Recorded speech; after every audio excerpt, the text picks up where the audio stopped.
ঈশানী আর পিনাক্ষী সব সত্যটা জেনে পিনাক্ষী বাণীকে তার মেয়ে বলে বুকে টেনে নেয়। সেটা দেখে মৌলি খুব রেগে যায়। হ্যাঁ বন্ধুরা, এমনটাই দেখা যাবে। বিস্তারিত জানতে ভিডিওটিকে লাইক দিয়ে চ্যানেলটি সাবস্ক্রাইব করে দেখতে থাকুন। গল্পের শুরুতেই দেখা যাবে অনিরুদ্ধর কেস নিয়ে যখন মৌলি খুব মাতামাতি করছিল, মৌলি যখন কুয়াশাকে দিয়ে অনিরুদ্ধকে ফাঁসানোর চেষ্টা করছিল, তখন নকুল সবাইকে সব সত্যটা বলে দিলে তখনই পিনাক্ষী বলে, না এটা কিছুতেই হতে পারে না, নকুল দাদা ভুল বলছো তুমি। তখনই নকুল বলে, না না পিনাক্ষী, আমি একদম ভুল কথা বলছি না, আমার কাছে যথেষ্ট প্রমাণ আছে। ওই যে বান্টি আছে না, বান্টির বাবা বাবা এই কাজটা করেছিল। সে বাণীকে চুরি করে ওই রাস্তার পাশে ফেলে দিয়ে এসেছিল আর আমাদের সন্তান নিয়ে গিয়ে ওই বৌদির পিছনে রেখেছিল। তখনই পিনাক্ষী বলে, এত এত বড় চক্রান্ত, না এটা কিছুতেই মেনে নেওয়া যায় না। ছোট ভাই এত বড় চক্রান্ত কি করে করতে পারলো? তখনই নকুল বলে, হ্যাঁ সেটা আমিও জানতাম না, কিন্তু পরে যখন জানলাম তখন তখন আর আমার কিছু করার ছিল না। এরপরে আমি অনেকবার চেষ্টা করেছিলাম এই এই ভুলটা আমি শুধরানোর জন্য, আমি এই সব কিছু বলে দেওয়ার জন্য, কিন্তু কিন্তু মা সেটা কখনোই বলতে দেয়নি দাদা। তখনই পিনাকি বলে, কিছুতেই এগুলো মেনে নেওয়া যায় না, আমার সন্তান এতটা কষ্ট করছে, আমি কতটা কষ্ট দিয়েছি ওকে, কতটা আঘাত দিয়েছি, আর সেই এখন আমার সন্তান, না এটা কিছুতেই হতে পারে না। তখনই পিনাক্ষী বলে, এটাই সত্য, এটাই নকুল বলে, এটাই সত্য, এটাই মানতে হবে পিনাক্ষী দা। তখনই পিনাক্ষী বলে, এটা যদি সত্য হয় তাহলে এবার সবকিছু সমাধান করতে হবে, আমাদেরকে মেনে নিতে হবে ঈশানী। তখন ঈশানী বলে, পিনাক্ষী, যেদিন আমি প্রথম বাণীকে দেখেছিলাম সেদিনই আমার ভিতরটা কি কারণে যেন হাহাকার করে উঠেছিল, যে মমতার মতো কি একটা যেন ছুঁয়ে দিয়ে গেল। কিন্তু আমি কখনোই ভাবতে পারিনি যে সেই বাণী আমার সন্তান। আমার যে কতটা ভালো লাগছে আমি বলে বোঝাতে পারবো না পিনাক্ষী। কিন্তু বাণীর কাছে আমরা কি করে ক্ষমা চাইবো? মেয়েটার সঙ্গে তো কম অন্যায় করিনি আমরা, বলো। আমাদের অনেক অন্যায় করা হয়েছে মেয়েটার সঙ্গে। তখনই দেখা যায় যে পিনাক্ষী বলে, একদম চিন্তা করো না ঈশানী, সবকিছু ঠিক হয়ে যাবে। আর বাণীকে যতদূর আমরা চিনি, বাণী সবকিছু ঠিক করে নেবে, এতটা ঘাবড়ে যেও না। তখনই দেখা যায় ঈশানী বলে, তোমার কথাই যেন সত্যি হয়, মেয়েটা যেন আমাদের ক্ষমা করে দিতে পারে। মেয়েটার সঙ্গে অনেক অন্যায় করা হয়েছে, কিন্তু ছোট ভাইটা কি করে করতে পারলো? আর মৌলি এই সব কিছু জানার পরেও মৌলি চুপ করে থাকলো। হ্যাঁ, মৌলি তখন দোষ ছিল না, মৌলি নির্দোষ ছিল, কিন্তু মৌলি যখন জানতে পেরেছিল তখন তো আমাদেরকে বলে দিতে পারতো, বলো পিনাক্ষী। তখনই নকুল বলে, হ্যাঁ হ্যাঁ আমি অনেকবার বলার কথা বলেছি যে সবকিছু বলে দিই, কিন্তু আমার কাছে শুধু শুধু হাত জোর করে বলেছি যে আমি যেন সেই সত্যটা সবাইকে না বলি, কারণ সে আমাদের মতো গরিব ঘরে গিয়ে থাকতে পারবে না। তখন ঈশানী বলে, আমরা তো একবারও বলিনি ওকে এই বাড়ি থেকে বের করে দেবো, কিন্তু সত্যটা বলে দিতে পারতো আমাদেরকে। আমাদেরও তো জানার দরকার ছিল যে বাড়ি আমাদের মেয়ে, বাড়ি আমাদের সন্তান। এটা এটা জানার পরেও কেন যে মৌলি এই কাজটা করলো? মৌলিকে আমি ক্ষমা করতে পারবো না, আর ছোট মাকে তো পুলিশে দিতে হবে। তখনই নকুল বলে, আমি আমি তোমাদের কাছে ক্ষমা চাইছি ঈশানী বৌদি, আমাকে ক্ষমা করে দিও। তখন ঈশানী বলে, নকুল দাদা আমার কাছে ক্ষমা চাইবেন না, কারণ আপনি আজকে যে কথাটি আমাকে বলে দিলেন সেটা অন্য কেউ হলে হয়তো বলতো না, কিন্তু আপনি আমাদের পাশে ছিলেন। আর আমরা যখন বাণীকে চিনতে পারিনি, কিন্তু আপনি বাণীকে আগলে রেখেছেন, সবসময় বাণীর বিপদে ঝাঁপিয়ে পড়েছেন, আমি আপনার কাছে কৃতজ্ঞ দাদা। তখন নকুল বলে যে, হ্যাঁ আমি জানি, আমি বাণী যেদিন থেকে জেনেছি যে বাণী হলো এবারের সন্তান, সেদিন থেকে আমি বাণীকে অনেক অনেক প্রকার বাণীকে সাহায্য করেছি, কিন্তু আমি তো সত্যটা বলতে পারিনি, এমনকি বাণীর কাছেও বলতে পারিনি। এটার জন্য আমার অনেক কষ্ট হয়েছিল ঈশানী। তখন ঈশানী বলে, দাদা আর কষ্ট পাবেন না, এবার তো সবকিছু সমাধান করতে হবে, আমাদেরকে বাণীর পাশে দাঁড়াতে হবে, বাণীর আর এত কষ্ট দিতে হবে না। এরপরে দেখা যায় যে পিনাক্ষী বলে, হ্যাঁ ঈশানী তুমি একদম ঠিক কথা বলেছো, এবার আমরা বাণীর কাছে গিয়ে ক্ষমা চাইবো আর বাণীদেরকে এ বাড়িতে ফিরে নিয়ে আসবো। আমার মেয়ে ওভাবে ওভাবে রাস্তায় রাস্তায় বের হবে, এটা আমি মেনে নিতে পারবো না। যেটা যেটা আমার মেয়ে প্রাপ্ত সেটা আমার মেয়ে পাবেই, কারণ মৌলি আমাদের এখানে বড় হয়েছে আমরা মানছি, কিন্তু এই সব কিছুতে তো মৌলির একা অধিকার নেই, এখানে বাণীর অধিকার আছে, কারণ বাণী এই সব কিছুর উত্তরাধিকারী।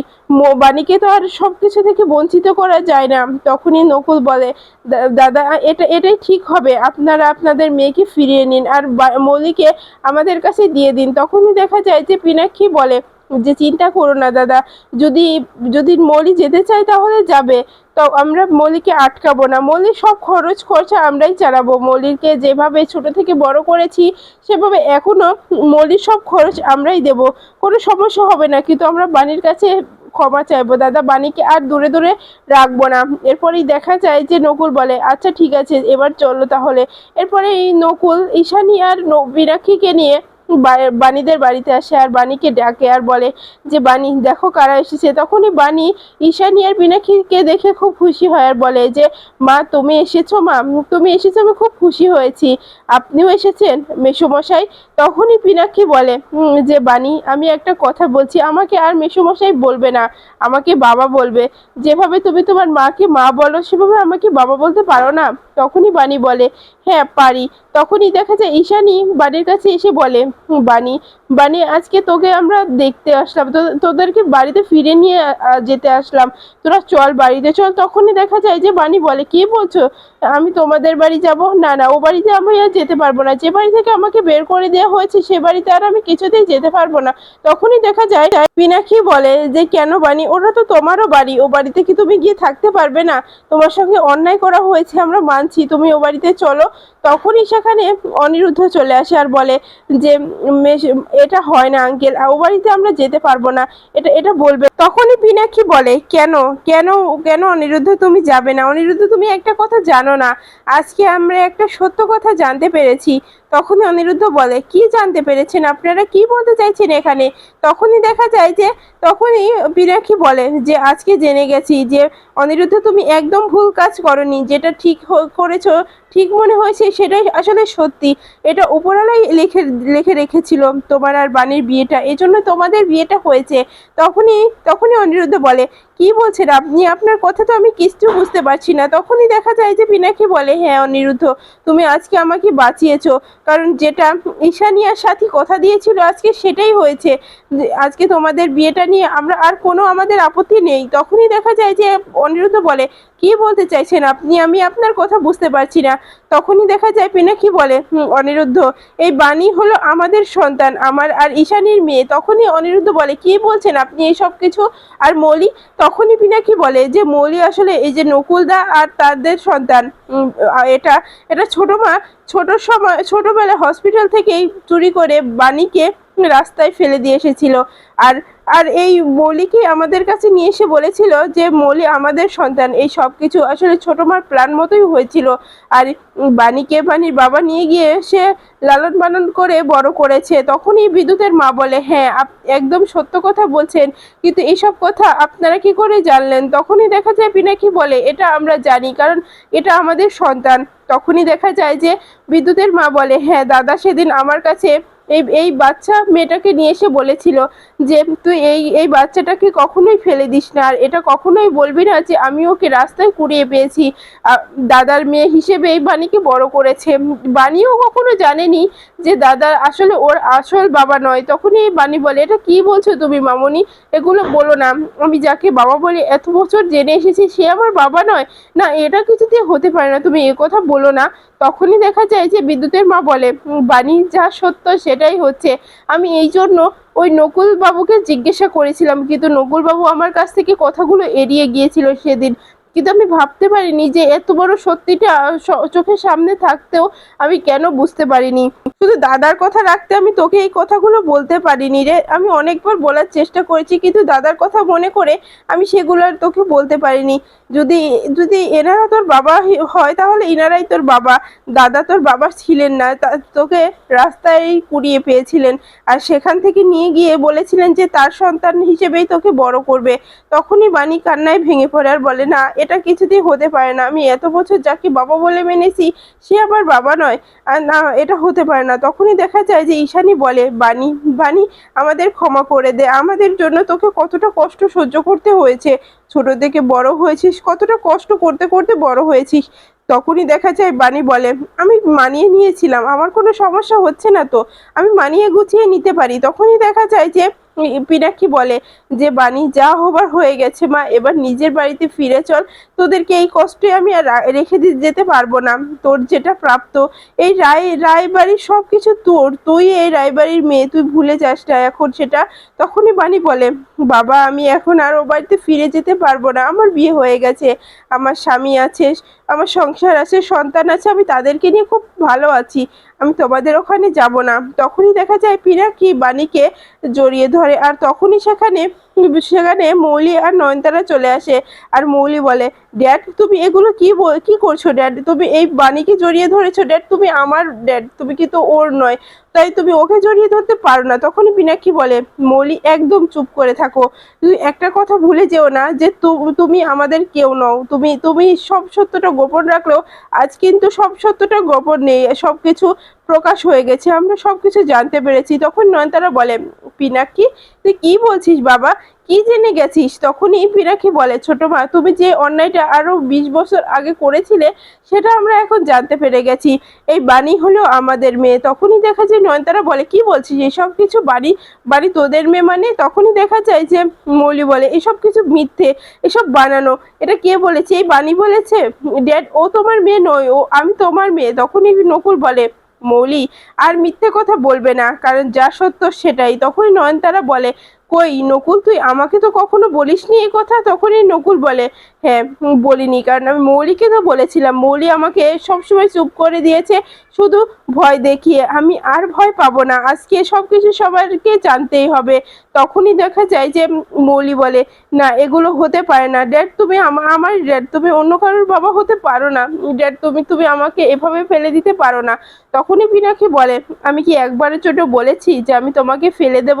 তুমি আমার মেয়ে ছিলে, আমার মেয়ে আছো, কিন্তু বাণী বাণী আমাদের নিজেদের সন্তান, বাণীকে তো ছেড়ে ফেলে দিতে পারি না। আর তুমি তুমি মৌলি বাণীকে অনেক কষ্ট দিয়েছো, অনেকটা কষ্ট দিয়েছো, আর তুমি বাণীকে কষ্ট দিতে পারবে না। বাণী এখন থেকে আমাদের বাড়িতে থাকবে, সব কিছুতে বাণীরই অধিকার আছে। তখনই দেখা যায় যে মৌলি বলে এগুলো হতে পারে না, কিছুতেই মানতে পারবো না আমি। তখনই দেখা যায় যে তখনই নয়নতারা বলে মৌলি দিদিমণি আর আর কথা বাড়িও না, এখন আমাদের হাত থেকে সবকিছু বের হয়ে গেছে, আর চাইলেও ঠিক করতে পারবো না, এখন চুপ করে থাকাটাই সব থেকে বেটার হবে। আর যদি বেশি বাড়াবাড়ি করি তাহলে কিন্তু পিনাক্ষী আর ঈশানী ঘাড় ধাক্কা দিয়ে তোমাকে বাড়ি থেকে বের করে দেবে দিদি ভাই। তখনই মৌলি বলে তাহলে তাহলে এখন কি করা যাবে গ্র্যান্ড মমি? তখনই দেখা যায় যে নয়নতারা বলে এখন আমাদেরকে চুপচাপ সবকিছু মেনে নিতে হবে, এখন কোনো কথা বলা যাবে না, এখন দেখি কোন দিকে এই যেই ঝড়টা গড়ে। এরপরেই দেখা যায় তখনই নকুল বলে অনেক হয়েছে মৌলি, এবার চলো বাড়িতে চলো। তখনই মৌলি বলে আমি তোমার সঙ্গে কোথাও যাব না, তুমি আমাকে ছেড়ে দাও, আমি কখনোই ওই ওই বস্তিতে গিয়ে থাকতে পারবো না, যেখানে আমি বড় হয়েছি আমি সেখানেই থাকতে চাই। তখনই পিনাকি বলে নকুল দাদা ও যদি আমাদের বাড়িতে থাকতে চাই থাকুক, কারণ ছোট থেকে বড় হয়েছে তো কিছুদিন থাকুক, আস্তে আস্তে সবকিছু মানিয়ে গুছিয়ে নিলে তখন এমনিতেই তোমাদের কাছে চলে যাবে, কষ্ট পেও না দাদা। তখনই নকুল বলে যে না না পিনাক্ষীদা, আমি আমি কষ্ট পাইনি, আমি জানি যে মৌলি আমাদের বাড়িতে গিয়ে থাকতে পারবে না, কারণ ও একটা অমানুষ তৈরি হয়েছে, কিন্তু বাণী বাণী তো একদম ঈশানী বৌদির মতোই হয়েছে। আসলে এটাই রক্তই কথা বলে, কারণ ঈশানী বৌদি যেভাবে সৎ ছিল বাণী ঠিক সেভাবেই তৈরি হয়েছে, আর এই মৌলিকে মা মা পুরোটা অমানুষ তৈরি করেছে, যা যা বলার আমার ভাষা নেই পিনাক্ষীদা। তখনই পিনাক্ষী বলে নকুল দাদা এত কষ্ট পেও না, সব কিছু ঠিক হয়ে যাবে, এতটা কষ্ট কেন পাচ্ছ? তখনই দেখা যায় যে নকুল বলে কষ্ট পাবো না, আমি আমি জানতাম যে ঈশানী বৌদির কাছে আমার মেয়ে আছে বললে আমার মেয়ে সুরক্ষিত আছে, ঈশানী বৌদি তার সুশিক্ষিত করবে আমার মেয়েকে, কিন্তু এখন মনে হচ্ছে যে আমার মেয়েটাকে একেবারে অমানুষ তৈরি করেছে, যত রকমের অন্যায় কাজ সেটা আমার মৌলি করছে। নকুল দাদা আমি এগুলো মেনে নিতে পারছি না পিনাক্ষীদা। এরপরেই দেখা যায় পিনাক্ষী বলে দাদা এত কষ্ট পাবেন না, সব কিছু ঠিক হয়ে যাবে, আমি বলছি তো কিছুটা সময় দাও তাহলে সব কিছু ঠিক হয়ে যাবে। এরপরেই দেখা যায় যে তখন অনিরুদ্ধ বলে দেখো আমি একটা কথা বলতে চাই, যদি বাণী যেতে চায় তাহলে যেতে পারে, কিন্তু আমরা কেউই যেতে পারবো না। এরপরে দেখা যায় যে বাণী বলে না না বাবা আমি এখন যেতে পারবো না, যেখানে অনিরুদ্ধ বাবুর জায়গা নেই সেখানে যেতে পারবো না, আমি এখানেই থাকতে চাই, আমি ওদের সঙ্গে লড়াই করতে চাই, আমি একদিনে মাথা উঁচু করে ও বাড়িতে ফিরে যাব, দেখে নিও আমাকে যেভাবে অপমানিত হয়ে ও বাড়ি থেকে বের হয়ে আসতে হয়েছে, আমি তার থেকে বেশি সম্মানের জোরে ও বাড়িতে ঢুকবো, আমি বলে দিচ্ছি। আর অনিরুদ্ধ বাবুর কাছ থেকে যেভাবে সব কিছু কেড়ে নিয়েছে সেভাবে আমি সব কিছু অনিরুদ্ধ বাবুকে ফিরিয়ে দেবো, আমি কথা দিচ্ছি একদিন সব কিছু ফিরিয়ে দিতে হবে আমাকে। এরপরেই দেখা যায় যে তানিয়াকে ডাকে পিনাকি আর বলে দিদি ভাই একটু কাছে এসো। এরপরেই দেখা যায় পিনাকি তানিয়াকে জড়িয়ে ধরে কান্না করতে করতে বলে দিদি ভাই আমি তোমাদেরকে এত কাছ থেকেও চিনিনি যে তোমরা আমাদেরই রক্ত ছিলে। তখনই তানিয়া বলে মা এটা কি সত্যি, এটা আমার সত্যি সত্যি এরা আমার আত্মীয় হয়, আপনজন হয়। তখনই দেখা যায় যে বানি বলে হ্যাঁ মামাম এরা তোমার আপনজন হয়। এরপরেই দেখা যায় যে তানিয়া বলে দিদি ভাই আমি খুব খুশি হয়েছি যে তোমরা আমার আপনজন হও, তুমি আমার দিদি ভাই তো হও। এরপরে দেখা যায় যে তখনই ঈশানী বলে হ্যাঁ তানিয়া, হ্যাঁ আজকে আজকে আমি নিজেকে অনেক ধন্য মনে করছি যে বাণীর মতো একটা সন্তান আমার, এটা আমি গর্বের সঙ্গে বলতে পারছি। বাণী আসলেই সত্যি সৎ হয়ে তৈরি হয়েছে। বাণীকে যে লালন পালন করেছে সে অনেক কঠোরভাবে বাণীকে মানুষ করেছে। এই জন্য আমি আমার মেয়েকে এত সম্মানের সঙ্গে আমি নিয়ে যাব, আমার মেয়েকে নিয়ে আমি গর্ব করছি আজকে পিনাকি।